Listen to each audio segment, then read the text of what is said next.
কাঁচা আম শেষ হয়ে যাওয়ার আগে এই আচারটি কিন্তু অবশ্যই তৈরি করে রাখবেন।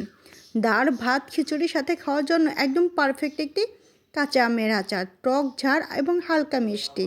তো কিভাবে তৈরি করলাম পুরো ভিডিওটি দেখে নিন। এখানে আমি কাঁচা আম নিয়েছি আর আমগুলো খোসাসহ আমি নিয়েছি, আর এগুলো কিউব কিউব করে আমি কেটে নিয়েছি।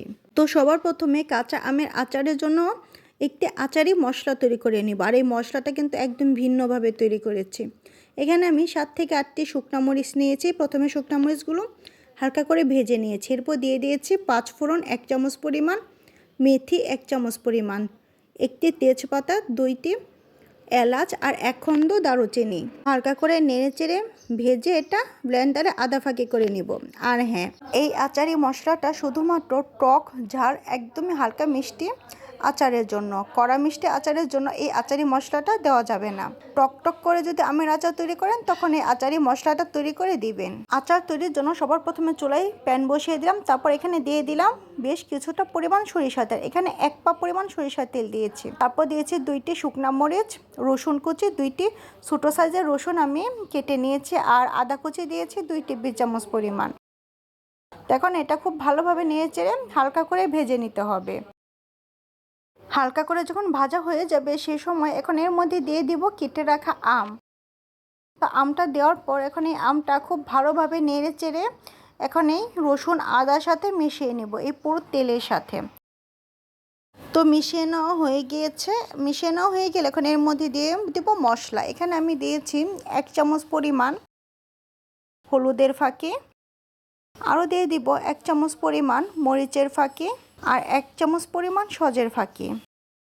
আরও লাগবে এখানে রসুনের পেস্ট। এখানে ঠিক ভরে ভরে 2 টেবিল চামচ পরিমাণ রসুনের পেস্ট দিয়ে দিব। তারপর দিয়ে দিব সরিষা পেস্ট। আমি এখানে 4 টেবিল চামচ পরিমাণ সরিষা ব্লেন্ডারে ব্লেন্ড করে নিয়েছি। একদম ভরে ভরে 4 টেবিল চামচ পরিমাণ সরিষা আমি পেস্ট করে নিয়েছি। আর সরিষাটা যদি হাতের কাছে না থাকে তাহলে আপনারা এখানে কাসুন্দিটা ব্যবহার করতে পারেন। 4 টেবিল চামচ পরিমাণ কাসুন্দি দিলেই হয়ে যাবে। তারপর খুব ভালোভাবে এখন নেড়ে চেড়ে এই পুরো আমের সাথে এই মশলাটা মিশিয়ে নিতে হবে। মিশিয়ে নিয়ে একদম 5 মিনিটের মতো ঘড়ি ধরে জাল করে নিতে হবে। 5 মিনিট পর এখন এর মধ্যে গুড় দিয়ে দিব। আমি যেহেতু এটা টক আচার তৈরি করব তার জন্য আমি এখানে গুড়ের পরিমাণটা একদম কম দিয়েছি। 1 কাপের মতো আমি এখানে গুড় দিয়েছি। আর আপনারা যদি খুব বেশি করে টক আচার তৈরি করতে চান তাহলে এখানে গুড় দিবেনই না, মানে মিষ্টি একটুও দিবেন না, শুধু আমি জাল করে নেবেন। আমি হালকা একটু মিষ্টি লাগবো তার জন্য আমি এখানে 1 কাপের মতো গুড় দিয়ে দিলাম। দিয়ে খুব ভালোভাবে আবারও এটা নেড়ে চেড়ে এই আমের সাথে মিশিয়ে নিব। আর একটি কথা, আচারের মধ্যে কখনো পানি ব্যবহার করবেন না। পানি ব্যবহার করলে আচারটা কিন্তু নষ্ট হয়ে যায়। গুড় দেওয়ার পর গুড় থেকে যে পানি বের হবে সেই গুড়ের পানিটাই খুব ভালোভাবে শুকিয়ে নিতে হবে। দিয়ে দিব স্বাদ মতো লবণ। লবণটা দিয়ে আবার এই আমের সাথে খুব ভালোভাবে নেড়েচেড়ে মিশিয়ে নিব। তো গুড় দেওয়ার পর চূড়া আছে মিডিয়াম রেখে এখন জার করে নিব 7 থেকে 8 মিনিটের মতো। আমটা সিদ্ধ হয়ে যাওয়া পর্যন্ত অপেক্ষা করব। আমটা যখন সিদ্ধ হয়ে যাবে তখন এর মধ্যে দিয়ে দিব 1 কাপ পরিমাণ ভিনেগার, হোয়াইট ভিনেগার। এই ভিনেগারটা কিন্তু অবশ্যই দিতে হবে যদি বছর জুড়ে আপনারা এই আমের আচারটা সংরক্ষণ করতে চান। তো হোয়াইট ভিনেগারটা দেওয়ার পর খুব ভালোভাবে আমের সাথে এখন নেড়েচেড়ে মিশিয়ে নিচ্ছি। এখন এটা জার করে নিব আরও 4 মিনিটের মতো।